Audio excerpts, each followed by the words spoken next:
जय हिंद बच्चों। स्वागत है आप सभी का आपके अपने चैनल जेएस फेयर एकेडमी पर, जहां भूगोल बनता है और भी दिलचस्प और आसान। आज हमारा टॉपिक है जियोलॉजिकल टाइम स्केल। जिस प्रकार से हम लोगों का अपना उम्र होता है, सभी जीव जंतु, वनस्पतियाँ, यहाँ तक कि तारों का अपना एक निश्चित जीवन काल होता है, उसी प्रकार पृथ्वी का भी अपना एक निश्चित उम्र है। पृथ्वी का अपना एक इतिहास है, अर्थात पृथ्वी की उत्पत्ति कब हुई तथा इस पर सूक्ष्म जीवों से लेकर विशाल वनस्पतियों एवं जंतुओं तथा मानव का उद्विकास इत्यादि का अध्ययन इसके माध्यम से किया जाता है। अर्थात जियोलॉजिकल टाइम स्केल के माध्यम से हम पृथ्वी के भूवैज्ञानिक इतिहास को जानते हैं एवं समझते हैं। तो सबसे पहले हम पृथ्वी के भूगर्भिक इतिहास को जानने एवं समझने के लिए कुछ पद्धतियां अपनाई गई हैं, हम पहले उस पर चर्चा कर लेते हैं। भूगर्भिक समय सारणी के इतिहास को ज्ञात करने या पृथ्वी की आयु ज्ञात करने की जो पहली पद्धति है वो है औषाधीकरण। औषाधीकरण की दर यानी रेट ऑफ सेडिमेंटेशन। यह क्रिया सदैव सक्रिय रही है। औषाधीकरण की जो क्रिया होती है ये निरंतर सक्रिय रही है तथा आज भी औषधि चट्टानों का निर्माण जारी है।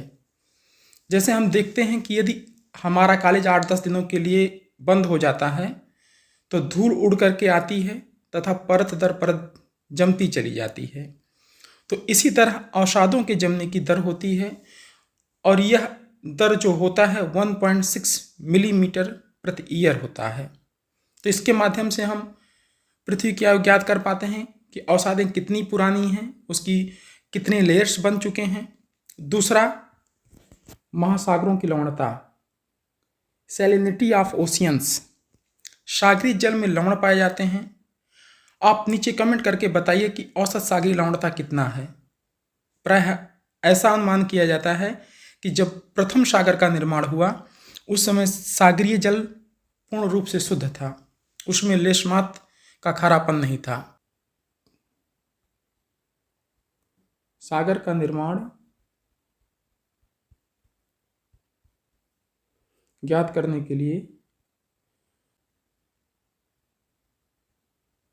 कुल सागरीय लवण को प्रतिवर्ष वृद्धि दर की से डिवाइड करते हैं।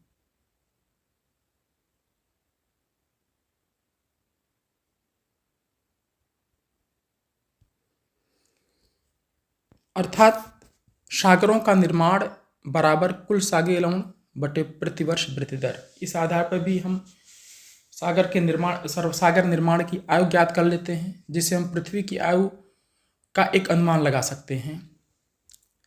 थर्ड इज जीवाश्मों की आयु, एज ऑफ फॉसिल्स। पृथ्वी पर पाए जाने वाले जीवाश्मों की आयु के आधार पर हम पृथ्वी की उम्र का पता लगाने का प्रयास करते हैं, लेकिन प्रयोगों के माध्यम से पता चला है कि पृथ्वी की उत्पत्ति के काफ़ी समय बाद पृथ्वी पर जीवों की उत्पत्ति हुई। इससे हम पृथ्वी के वास्तविक आयु ज्ञात करने में समर्थ नहीं हो सकते। फोर्थ इज पृथ्वी की शीतलन की दर। पृथ्वी के शीतलन की दर, प्रारंभ में पृथ्वी जलता हुआ आग का गोला था। जैसे जैसे ब्रह्मांड का विस्तार होता गया, पृथ्वी लगातार फिर शीतल होती चली गई। इसकी शीतलन की दर हम ज्ञात करके पृथ्वी की आयु का पता लगाने का प्रयास करते हैं। नेक्स्ट है रेडियोमेट्रिक डेटिंग। रेडियो सक्रिय पदार्थों के आधार पर पृथ्वी की आयु की गणना में सर्वाधिक सफलता प्राप्त हुई है, यानी कि पृथ्वी की आयु की गणना में सबसे ज़्यादा महत्वपूर्ण भूमिका रेडियोमेट्रिक डेटिंग का रहा है। वर्तमान में यह विधि सर्वाधिक विश्वसनीय है। ये पदार्थ ऐसे होते हैं कि इनके विघटन से ऊष्मा उत्पन्न होती है। इस तथ्य की खोज 1903 में पियरे क्यूरी ने की। यूरेनियम तथा थोरियम आदि में सबसे अधिक रेडियो सक्रिय कण पाए जाते हैं। जब यूरेनियम का विघटन होता है, सीसा का निर्माण करता है। ये यूरेनियम का 1.67 भाग 10 करोड़ वर्षों में सीसे में बदल जाता है। इस आधार पर पृथ्वी की आयु 2 से 3 करोड़ वर्ष के बीच मानी जाती है, जो कि पृथ्वी वर्तमान समय में ज्ञात पृथ्वी की आयु के काफी नजदीक है। तो हम यह समझ गए हैं कि पृथ्वी की उम्र ज्ञात करने के कौन कौन सी पद्धतियां हैं। हम बात करते हैं जियोलॉजिकल टाइम स्केल पर, यानी कि भूगर्भिक समय सारणी। प्रयोगों एवं साक्ष्यों से ज्ञात होता है कि हमारी पृथ्वी उत्पत्ति कालखंड से पूर्व धधकते हुए गैसीय आग के गोले की भांति थी, जिसकी वास्तविक उत्पत्ति आज से 4.5 अरब वर्ष पूर्व निम्नलिखित प्रक्रियाओं के फलस्वरूप हुई। पहला, शीतलीकरण की प्रक्रिया, प्रोसेस ऑफ कूलिंग। ब्रह्मांड के प्रसार या फैलाव के साथ चूंकि लगातार तापमान में गिरावट हो रही थी, इसी क्रम में हमारी पृथ्वी भी ठंडी हो रही थी। सेकेंड इज मैग्मा पृथक्कीकरण की प्रक्रिया। ठंडा होने के क्रम में गर्म पृथ्वी के गैसीय द्रव्यमान में उपस्थित हल्के पदार्थ जैसे सिलिका, एल्यूमिनियम आदि सतह की ओर प्लावित हो गए, जबकि निकेल, फेरस तथा मैग्नीशियम जैसे भारी पदार्थ केंद्र की ओर डूबे। नेक्स्ट इज घनीभूतीकरण की प्रक्रिया। सतह में उपस्थित हल्के पदार्थ अपनी ऊष्मा को शीघ्रता से त्यागते हुए ठोस भूपर्पटी का निर्माण करते हैं, जबकि निकेल तथा फेरस जैसे भारी पदार्थ केंद्रीय क्रोड का निर्माण करते हैं। इस प्रकार से 3 क्रमिक परतों वाली पृथ्वी की उत्पत्ति आज से लगभग 4.5 अरब वर्ष पूर्व मानी जाती है। इसको हम निम्नलिखित चित्रों के माध्यम से भी समझ सकते हैं। प्रारंभ में पृथ्वी आग का गोला हुआ करता था। बिग बैंग की जो घटना हुई, बिग ब्रह्मांड की उत्पत्ति से संबंधित एक सिद्धांत है, उसकी घटना आज से 13.7 बिलियन ईयर पूर्व हुआ।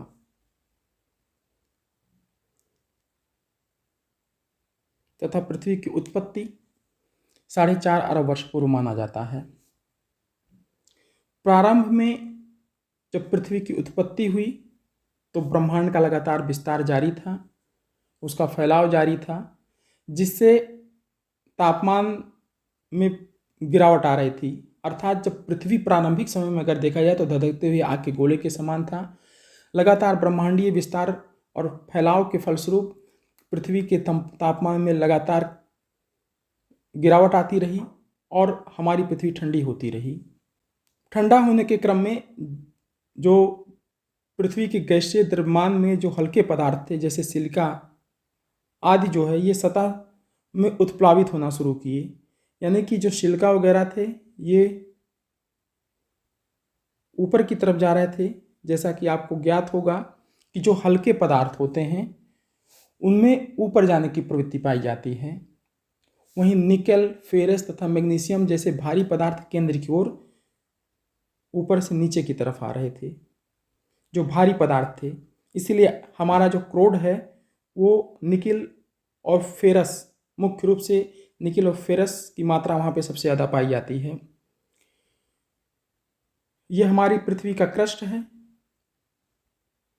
ये मेंटल है और ये कोर है। तो कोर में हम देखते हैं कि भारी पदार्थ पाए जा रहे हैं आज भी, और पृथ्वी का जो ऊपरी भाग यानी कि जो क्रस्ट है, इस वाले पार्ट में हल्के पदार्थ पाए जा रहे हैं।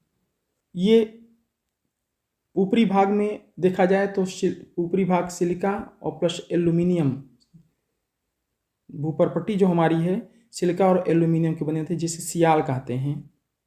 और क्रोड हमारा निकेल और फेरस का बना हुआ है। यानी जो हल्के पदार्थ हैं वो उत्प्लावित हो रहे थे, जो भारी पदार्थ हैं वो डूब रहे थे, और हल्के पदार्थ जो है धीरे धीरे अपनी ऊष्मा को त्यागते हुए ठोस भूपर्टी का निर्माण कर रहे हैं, जबकि निकेल तथा फेरस जैसे भारी पदार्थ केंद्रीय क्रोड का निर्माण करते हैं।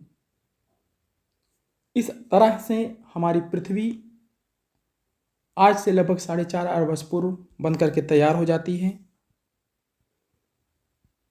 तो ये महत्वपूर्ण फैक्ट है। कई बार ये प्रश्न पूछा जाता रहा है कि हमारी पृथ्वी की उत्पत्ति आज से कितने वर्ष पूर्व हुई, तो 4.5 अरब वर्ष पूर्व हुई। बिग बैंग की घटना कब घटी? 13.7 बिलियन ईयर पूर्व घटी।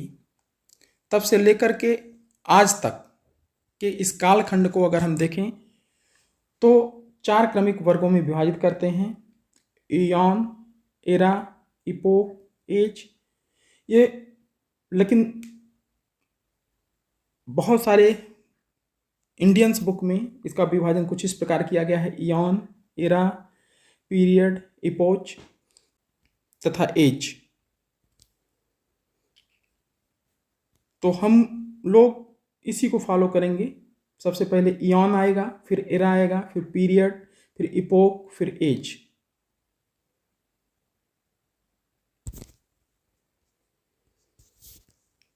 सबसे पहले हम भूगर्भिक समय सारणी को समझने का प्रयास करते हैं। भूगर्भिक समय सारणी यानी कि पृथ्वी की उत्पत्ति से लेकर के वर्तमान कालक्रम में इसका विभाजन किस प्रकार से किया गया है, सबसे पहले हम उसको देख लेते हैं।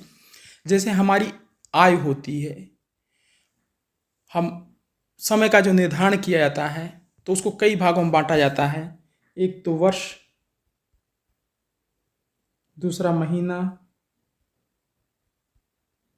सप्ताह, दिन, घंटा इत्यादि। उसी तरह से जो भूगर्भिक समय सारणी है उसका विभाजन जो किया गया है, सबसे पहले इयॉन, फिर एरा, फिर पीरियड, फिर इपोक, फिर एज। तो ध्यान में रखना है इसका क्रम। कई बार ये प्रश्न पूछा जाता है कि निम्नलिखित भूगर्भिक समय सारणी में से सबसे बड़ा कौन सा है। ऑप्शन देगा इयॉन, एरा, पीरियड, इपोक। तो कई बार हम युग को देख करके कंफ्यूज हो जाते हैं। हमको लगता है कि युग सबसे बड़ा होगा, क्योंकि हम बचपन से ही सुनते आए हैं सतयुग, त्रेता युग, द्वापर युग।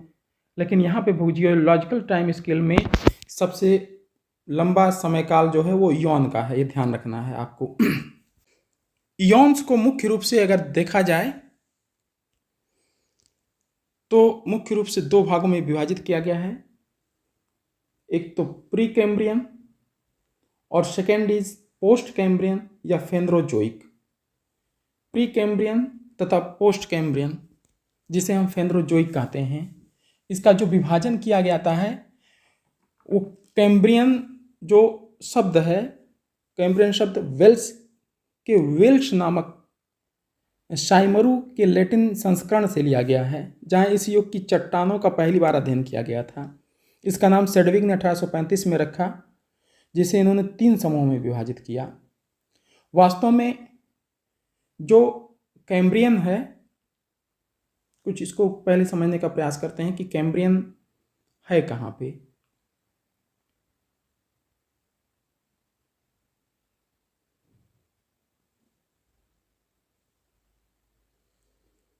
ये हमारा इंग्लैंड है,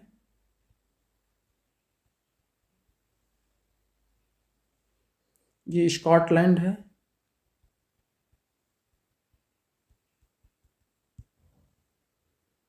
ये वेल्स है,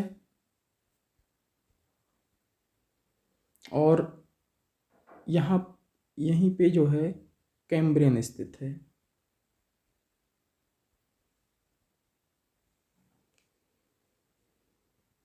तो कैम्ब्रियन की जो चट्टानें हैं उसका जब पहली बार अध्ययन किया गया तो इन कैम्ब्रियन की चट्टानों के आधार पर 2 भागों में इसको विभाजित किया गया।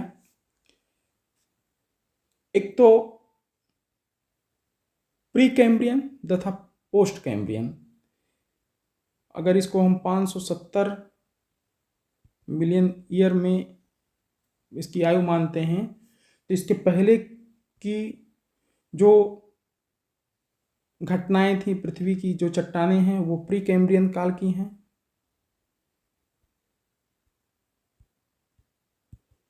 ये घटनाएं जो हुई वो प्री कैम्ब्रियन काल में हुई, और इसके बाद जो घटनाएं हुई उसको पोस्ट कैम्ब्रियन माना जाता है। पोस्ट कैम्ब्रियन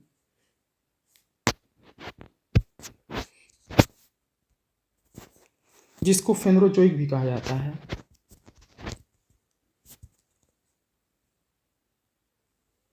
सबसे पहले हमको एक चीज समझना होगा कि 1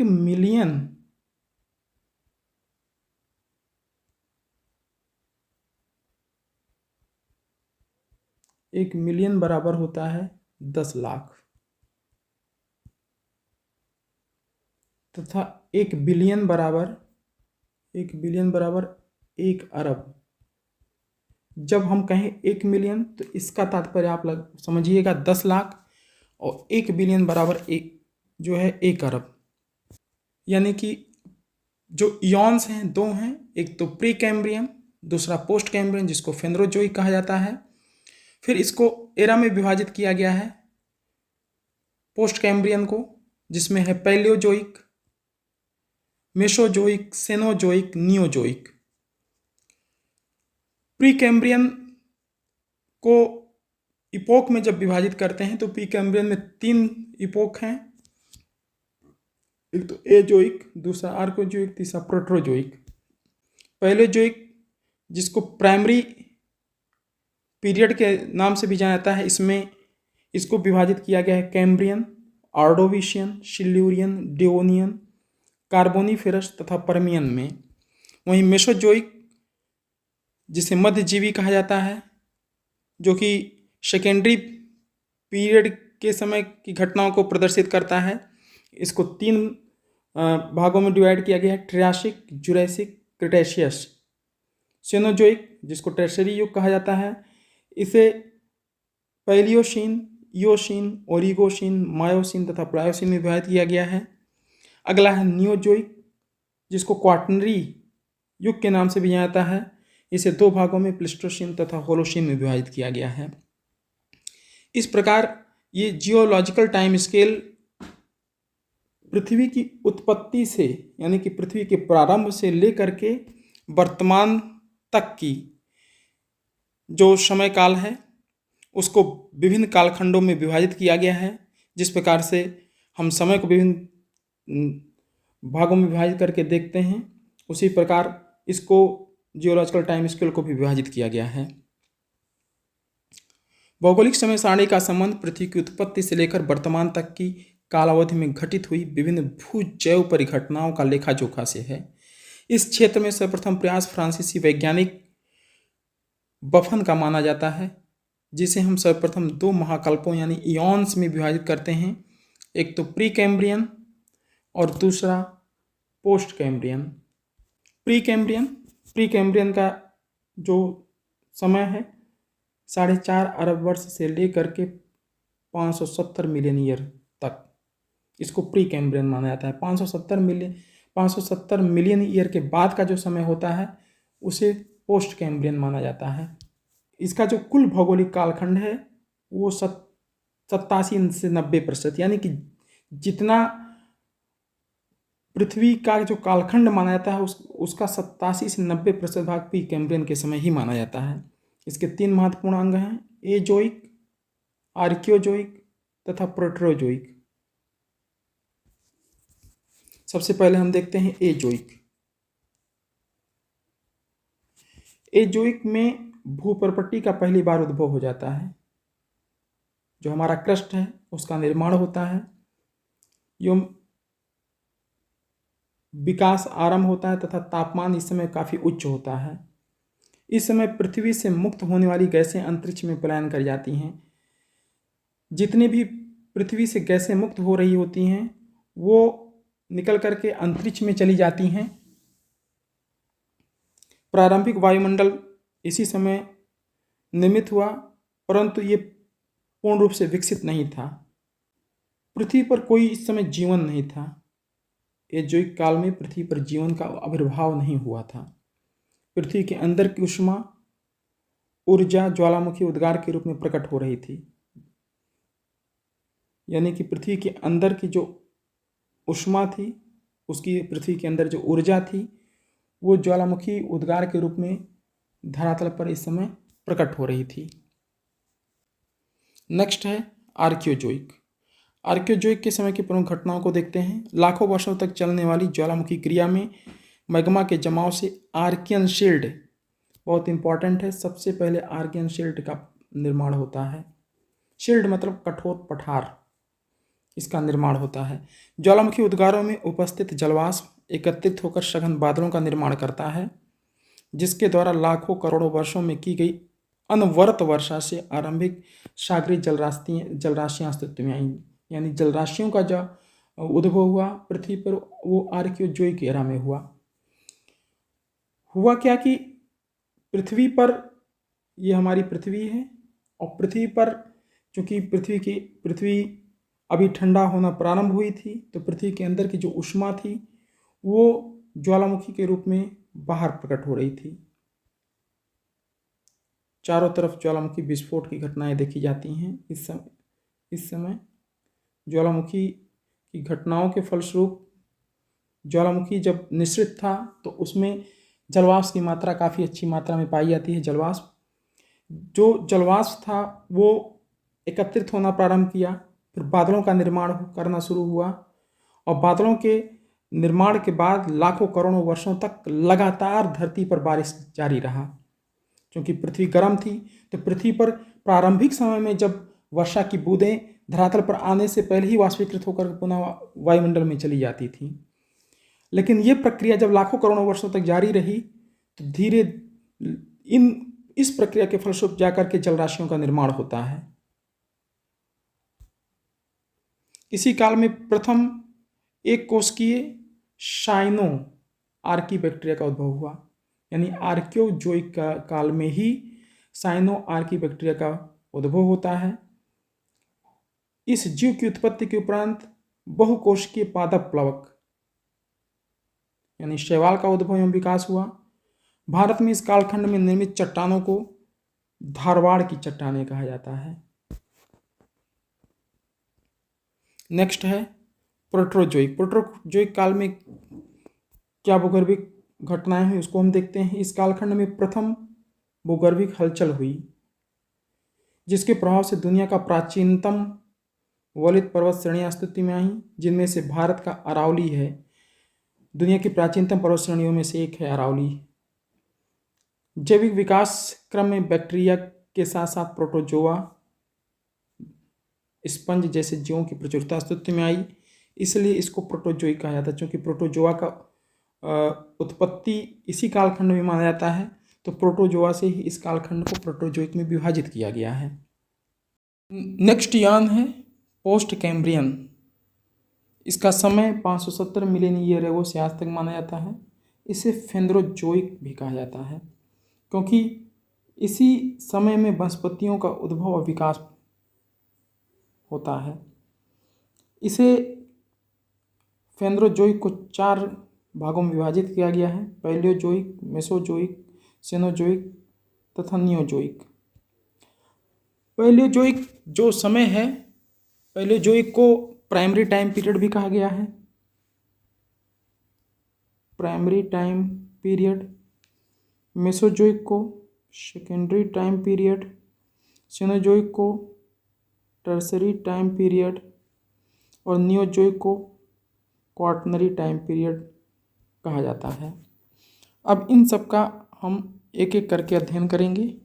सबसे पहले हम बात करते हैं पैलियोजोइक की।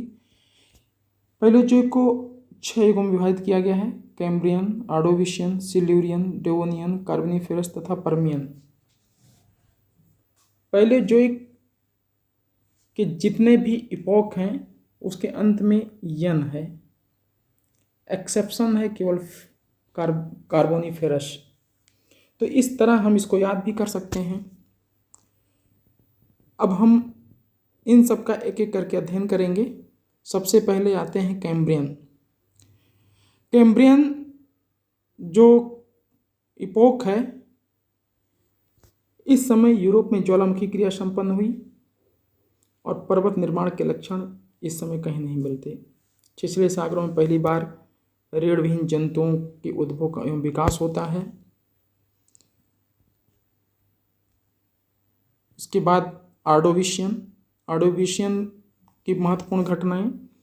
सागरीय रीढ़ विहीन जंतुओं में पहली बार रीढ़ अस्तित्व में आता है। पुनः भूगर्भीय हलचल प्रारंभ हो जाता है इस समय, जिसे कैलेडोनियन पर्वत निर्माण कहा जाता है। इसके अंतर्गत स्कैंडिनेविया पर्वत, न्यू इंग्लैंड पर्वत, विंध्य पर्वत श्रेणी का उद्विकास होता है। इसके बाद सिल्यूरियन का समय आता है। स्थल पर वनस्पतियों का जन्म हुआ, परंतु उनमें पत्तियां नहीं थीं। इसके अवशेष ऑस्ट्रेलिया में देखे गए। सागरीय क्षेत्रों में पहली बार मत्स्य वर्ग का उद्भव एवं विकास होता है। पुरालों का सर्वप्रथम बड़े पैमाने पर विस्तार हुआ। नेक्स्ट है डिवोनियन। डिवोनियन काफ़ी महत्वपूर्ण है। डिवोनियन शक को मत्स्य युग कहा जाता है, एज ऑफ फिश, क्योंकि इस समय सागरीय जल में मछलियों का असातीत वृद्धि होता है। प्राचीन शार्क मछली जिसकी लंबाई 20 फीट थी, उसका भी जन्म इसी समय हुआ, डिनोइक शक में। धरातली वनस्पतियों में पत्तियां आ गईं।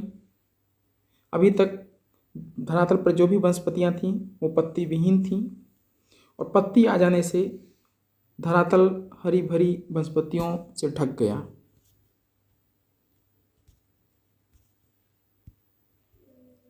इसके बाद आते हैं हम लोग कार्बोनिफेरस।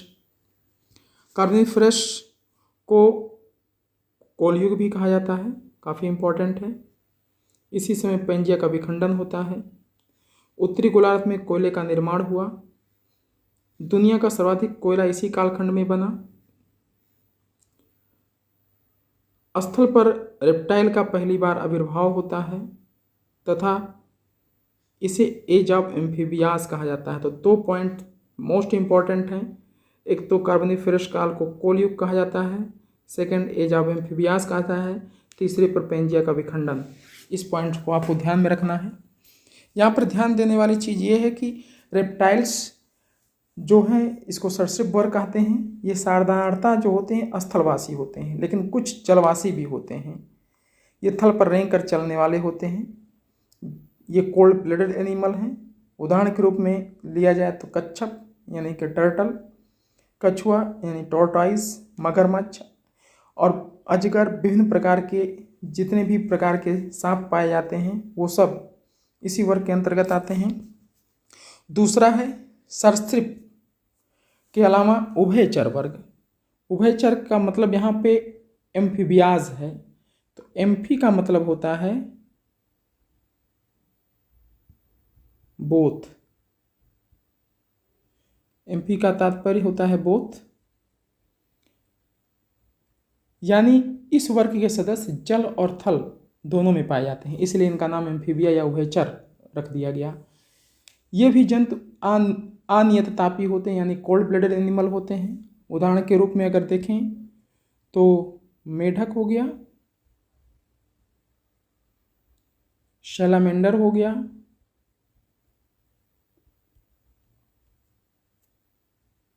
साइरेन हो गया आदि। ये सब एम्फीबियास के अंतर्गत आते हैं। नेक्स्ट है पर्मियन शक। इस कालखंड में भूगर्भिक हलचल हुआ, और इस समय होने वाले भूगर्भिक हलचल को हर्षियन पर्वत निर्माण क्रम कहा जाता है, जिसमें बहुत सारे पर्वतों का निर्माण हुआ। ये जो पर्वत निर्माण हुए, इन पर्वत निर्माण के समय जो महत्वपूर्ण पर्वत रहे हैं अपलेशियन, यूराल, तिएन शान, डेक्कन ग्रेट डिवाइडिंग। अपलेशियन पर्वत आपका यूएसए में है, यूराल पर्वत यूरोप में है, तिएन शान मध्य एशिया में है, ड्रैकेंसबर्ग और साउथ अफ्रीका में है, ग्रेट डिवाइडिंग रेंज ऑस्ट्रेलिया में है। इन पर्वतों की अवस्थिति भी आपको ध्यान में रखने की जरूरत है। नेक्स्ट है मध्यजीवी। मध्यजीवी इस कालखंड में स्थल मंडल में रेंगने वाले या सरकने वाले जीवों का सर्वाधिक विकास हुआ, इसीलिए इसको एज ऑफ रेप्टाइल्स कहा जाता है। इसे 3 भागों में विभाजित किया गया है मेसोजोइक को, ट्रासिक, जुरासिक, क्रेटेशियस, TJC। अब सबसे पहले हम देखते हैं ट्रियासिक स्थल पर सर्वप्रथम स्तनधारी जीवों का जन्म तथा मक्खियों एवं दीमक प्रकट हुई। इस कालखंड में पहली बार डायनासोर अस्तित्व में आता है। जुरैसिक काफ़ी महत्वपूर्ण है, इसे एज ऑफ डायनासोर कहा जाता है। आसमान में उड़ने वाले पक्षी वर्गों का विकास हो जाता है। पहली बार पौधों में पुष्प का उद्भव होता है जुरैसिक पीरियड में। नेक्स्ट है क्रिटेशियस। उल्कापिंडों के प्रहार से डायनासोर का अंत हो गया। भूपटल पर दरारी ज्वालामुखी उद्गारों से बेसाल्ट निर्मित लावा पठारों का निर्माण हुआ, जिसमें से दक्कन के पठार, कोलंबिया का पठार, पराना का पठार। नेक्स्ट है सेनोजोइक। सेनोजोइक स्तनधारी जीवों का युग है। अल्पाइन पर्वत निर्माण की क्रिया प्रारंभ होती है। सेनोजोइक को पुनः 5 भागों में विभाजित किया गया है: पैलियोसीन, ईओसीन, ओलिगोसीन, मायोसीन तथा प्लायोसीन। पैलियोसीन और ईओसीन के समय में जो महत्वपूर्ण घटनाएं हुई उसमें शाकाहारी, मांसाहारी, सर्वाहारी, स्तनधारी, Alps, Rocky, Andes, Atlas, trans Himalaya श्रेणी, काराकोरम, लद्दाख, जास्कर इनका निर्माण हुआ। ओलिगोसीन के समय में बृहद हिमालय का निर्माण होता है। एप कपी का उत्पत्ति होता है। मायोसीन में लघु या मध्य हिमालय श्रृंखला बनता है और एप कपी से आगे होमो हैक्लिस की उत्पत्ति हो जाती है। प्लायोसीन में शिवालिक का निर्माण होता है और इसके बाद होमो इरेक्टस प्लायोसीन काल में ही हमारी धरती पे पाए जाते हैं। इस काल में पुनः एक भूगर्भिक हलचल हुई जिसे अल्पाइन ओरोजनी पर्वत निर्माण कहा गया। क्योंकि आज के समस्त स्तनधारी जीवों के पूर्वज का उद्भव एवं विकास मुख्य रूप से इसी कालखंड में हुआ था, इसलिए इसे स्तनधारी जीवों का युग कहा जाता है। इस कल्प को हम 5 युगों में विभाजित करते हैं: पैलियोसीन या ईओसीन। इन दोनों युगों के दौरान संसार की नवीन वलित पर्वत श्रेणियाँ जैसे आल्प्स, रॉकी, एंडीज, एटलस आदि अस्तित्व में आईं।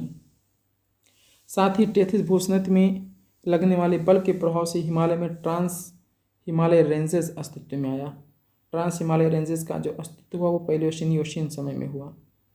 नेक्स्ट है ओलिगोसीन। भारतीय बृहद हिमालय का उद्भव हुआ। इस अवधि में अफ्रीका के अबिसिनिया पठार में पूंछ विहीन नर वानर यानी कपी के अस्तित्व का प्रमाण मिलता है, जो संभवतः मानव जाति का पूर्वज था। अगला है मायोसीन। हिमालय की द्वितीय श्रेणी यानी मध्यवर्ती श्रेणी या लघु हिमालय का उद्भव होता है। इम्पॉर्टेंट है, मध्यवर्ती हिमालय लघु हिमालय का उद्भव कब हुआ? मायोसीन काल में हुआ। होमो हैबिलिस अस्तित्व में आता है। प्लायोसीन में शिवालिक का उद्भव होता है। होमो इरेक्टस की उत्पत्ति हो जाती है। नेक्स्ट है नियोजोइक। चौथा एरा है। इसमें इसे 2 भागों में विभाजित किया गया है, प्लीस्टोसीन तथा होलोसीन। तो सबसे पहले हम लोग प्लीस्टोसीन के बारे में पढ़ेंगे। इस युग की सबसे बड़ी विशेषता भूपटल पर हिम चादर की स्थिति थी, इसलिए इस युग को महान हिम युग यानी द ग्रेट आइस एज के नाम से भी जाना जाता है, जिसमें यूरोप में इसी समय 4 क्रमिक अंतरा हिमयुग को माना गया है: गुंज, मेंडल, ऋष, ऊर्म। ये प्रश्न विभिन्न एग्जामों में UGC net, PGT, assistant professor परीक्षाओं में पूछे गए हैं। तो इनको याद करने इनको बहुत आसान है। ये गुंज, मेंडल, ऋष, ऊर्म को अगर हम ध्यान से देखते हैं तो ये अंग्रेजी के अल्फ़ाबेट अक्षर के बढ़ते हुए क्रम में है। पहले जी आता है, फिर एम आता है, फिर आर आता है, फिर डब्ल्यू आता है। इस प्रकार हम इसे आसानी से याद कर सकते हैं। सबसे पहले गुंज अंतर्हिमयुग आता है, फिर मेंडल, फिर ऋष, फिर ऊर्म। हिमानी झीलों का अस्तित्व इसी समय हुआ। साथ ही होमोसेपियंस का भी अस्तित्व होता है। अमेरिका में भी अंतर्हिमयुग पाए गए, जिसे नेब्रास्कन, कंसान, इलियॉन, लोआ और विस्कॉन्सिन कहा गया। इसको भी आपको ध्यान में रखना होगा। नेक्स्ट है होलोशीन। इसका प्रारंभिक काल 10,000 वर्ष पूर्व हुआ। ऊष्म स्थलों की उत्पत्ति हुई, तटीय मैदान बन गए, होमो सेपियंस सेपियंस स्तर पर मनुष्य ने कृषि करना तथा पशुपालन करना प्रारंभ कर दिया।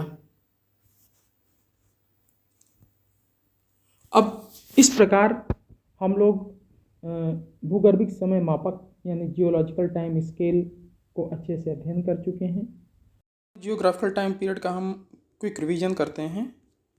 जियोग्राफिकल टाइम पीरियड को मुख्य रूप से इयॉन्स, एरा, पीरियड, इपोक तथा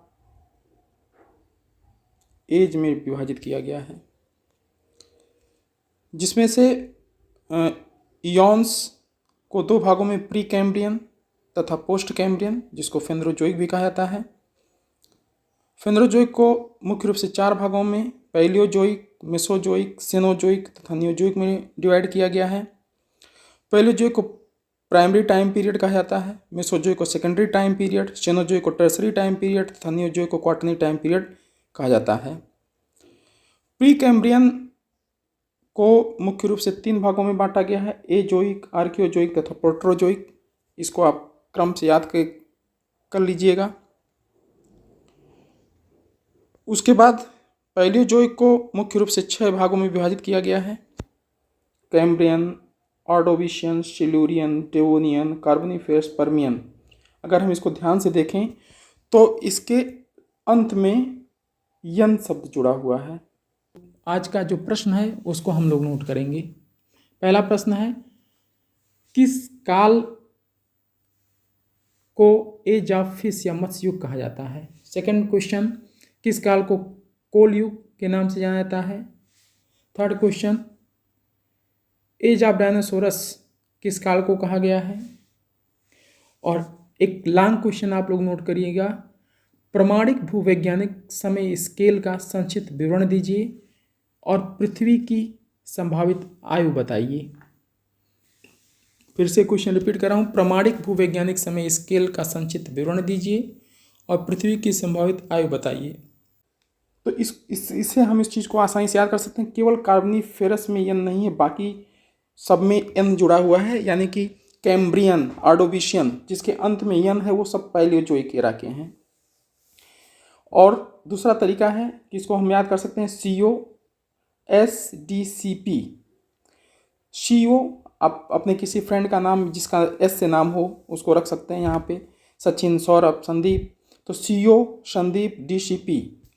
वहीं मेसोजोइक को 3 भागों में डिवाइड किया गया है, ट्रासिक, जुरासिक, क्रेटेसिस, TJC। पुनः सेनोजोइक को 5 भागों में विभाजित किया गया है, पैलियोसीन, इयोसीन, ओलिगोसीन, मायोसीन तथा प्लायोसीन, PEOMP तथा नियोजोइक को 2 भागों में प्लिस्टोसीन तथा Holocene.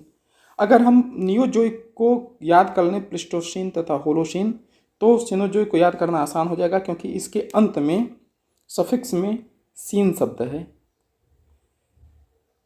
Palaeocene, Eocene, Oligocene, Miocene तथा प्लायोसीन। इस भूगर्भिक समय सारणी को हम लोग पृथ्वी की उत्पत्ति के क्रम में, उसके बढ़ते हुए क्रम में, यानी कि अति प्राचीन काल से आधुनिक काल की तरफ के क्रम में हमने याद किया है। विभिन्न बुकों में इसको आधुनिक से प्राचीन की तरफ दिया हुआ है। इसके साथ ही साथ एक दो अत्यंत महत्वपूर्ण तथ्यों को हम लोग याद करेंगे। पहला तथ्य है कि पृथ्वी की आयु निर्धारित करने में यूरेनियम डेटिंग विधि का प्रयोग किया जाता है। सेकेंड पॉइंट है, धरती पर मौजूद प्रत्येक जीवों में कार्बन उपस्थित होता है। थर्ड पॉइंट, जीवों तथा कार्बनिक पदार्थों की आयु निर्धारित करने में कार्बन डेटिंग विधि का प्रयोग किया जाता है। और वैज्ञानिक जीवन की उत्पत्ति को एक तरह की रासायनिक प्रक्रिया मानते हैं। वैज्ञानिक जीवन की उत्पत्ति को एक तरह की रासायनिक प्रक्रिया मानते हैं। जुड़े रहिए जियोस्फीयर एकेडमी के साथ। मिलते हैं आपसे अगले वीडियो में। तब तक अपना ध्यान रखिए और और पढ़ते रहिए। धन्यवाद।